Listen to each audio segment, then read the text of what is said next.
تاریخ بھول گئے کہ وہ 29 تاریخ تھی. آپ کو بتا دوں کہ وہ 27 تاریخ تھی اور سنیچر کا دن تھا. یعنی آپ کہیں دراز سے تاک رہے تھے کہ میرا شعر آیا ہوا ہے. سنیچر کا دن تھا. اور یہ بات 17 سال سے ممرا سماچار کے لوگ جانتے ہیں کہ سنیچر کے دن مجھے اگر سب سے زیادہ فکر ہوتی ہے تو وہ ممرا سماچار کی ہوتی ہے, کیونکہ اس سے ہزاروں لوگ محبت کرتے ہیں. اور میں نہیں چاہتا تھا اسے میری مجبوری کہہ لیں یا میری بدنصیبی کہہ لیں کہ اس روز جو ہے میں دونوں معاملات کو اس طرح سے ایک طرح ہینڈل نہیں کر سکا, غلط ملت نہیں کرنا کہ اخبار کو یا تو میں نظر انداز کر جاتا, تو کہیں میری یہ آپ اس کو بدنصیبی بھی کہہ سکتے ہیں کہ میں لوگوں تک پہنچنے کی کوشش کر رہا تھا اور میرا پارٹی کا لیڈر, میرا آئیڈیل ممرا والوں سے. خیر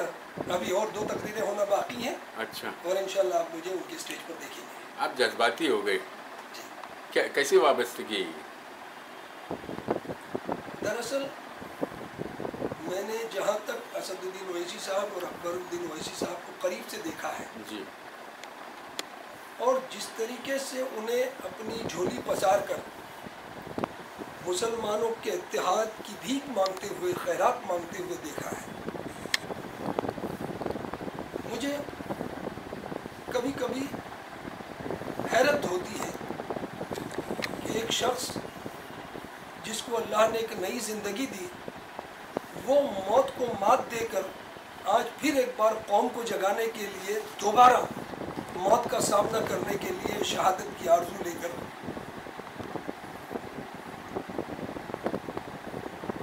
اپنا گھر, اپنا شہر, اپنا اسٹیٹ چھوڑ کر مہاراشٹر کی گلیوں میں پھر رہا ہے. اب بھی اگر ہم اس کی پکار کو, اس کے درد کو, اس کی تڑپ کو جو مسلمانوں کے لیے اس کے دل میں ہے کہ صرف میرا مومن بھائی سر اٹھا کر فخر سے جی سکے, اپنے غیرت ایمانی کے غرور کے ساتھ جی سکے, میں سمجھتا ہوں انشاءاللہ یہ تڑپ مسلمانوں کے دل تک پہنچے گی. اور 15 تاریخ کو الیکشن میں مسلمان اس کا بہترین جواب جس طرح سے وہ مانگتے ہیں, نعرہ تکبیر کہہ کر اللہ اکبر کے ذریعے وہ مانگتے ہیں, اب یہ جواب جو ہے 15 تاریخ کو پتنگ کے نشان پر ووٹ ڈال کر انشاءاللہ مسلمان ان کے اس تڑپ کا جواب ضرور ان کو دے گا. صاحب یہ غیرت ایمانی کا ابھی آپ نے تذکرہ کیا, آپ غیرت ایمانی کو لے کر چرچا میں کسی کانگریسی کو آپ نے جو ہے غیرت ایمانی کا احساس دلایا؟ صاحب دیکھیے یہ ایمانی غیرت یہ ہے کہ میرا کون سر, سے کانگریسی؟ میرا سر جی میرے اللہ کے سوا جی کسی اور کے سامنے نہ جھکے. جی ایمان ہمیں یہی تعلیم دیتا ہے, 5 وقت نماز ہمیں یہی تعلیم دیتی ہے کہ سر جھکانے کے لیے ایک ہی در ہے. جو لوگ غیروں کے سامنے, اس لیے کہ کانگریس سے ہم نے دنیا بھر کے یہاں سے مسلمان نیتا بھیجے, آپ دیکھ لیں کہ اسمبلی میں کانگریس کے کتنے نیتا رہے یہ 5 سال,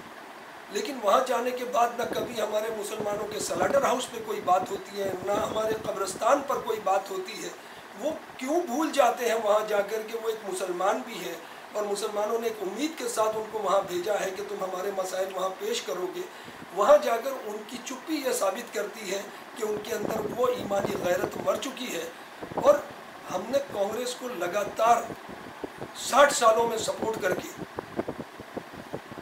اپنا بھروسہ اس کو دیا, اس کے بدلے میں ہمیں کانگریس نے کیا دیا؟ ہم کو مودی دیا اور مودی کو اپنی سرکار دی. اس کے بعد بھی اگر کوئی اسی کانگریس کی تعریف کرے, اس کے گن گائے, اس کے ٹکٹ لا کر ممرا سے الیکشن لڑنے کے لیے میدان میں اترے, تو اس کا مطلب یہ ہوا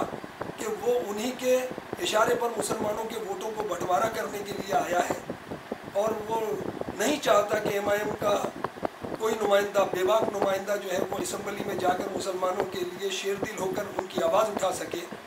وہ اسی طرح پھر جا کر اپنے آقاؤں کے سامنے بین بجانا چاہتا ہے, مسلمانوں کی آواز اٹھانا نہیں چاہتا. اس لیے میں نے جو ہے وہ یہاں سے کانگریس کا جن کو ٹکٹ ملا ہے, یاسین صاحب کو میں نے آواز دی ہے کہ یہ آپ کی غیرت کیسے گوارا کر سکتی ہے کہ جس کانگریس نے مسلمانوں کو ہمیشہ تباہ کیا, جس کے راج میں اللہ کا گھر توڑ دیا گیا، جس کے راج میں عشرت جہاں کو گولی مار دی گئی اور آج تک کہ اس کے آروپی پکڑے نہیں جا سکے،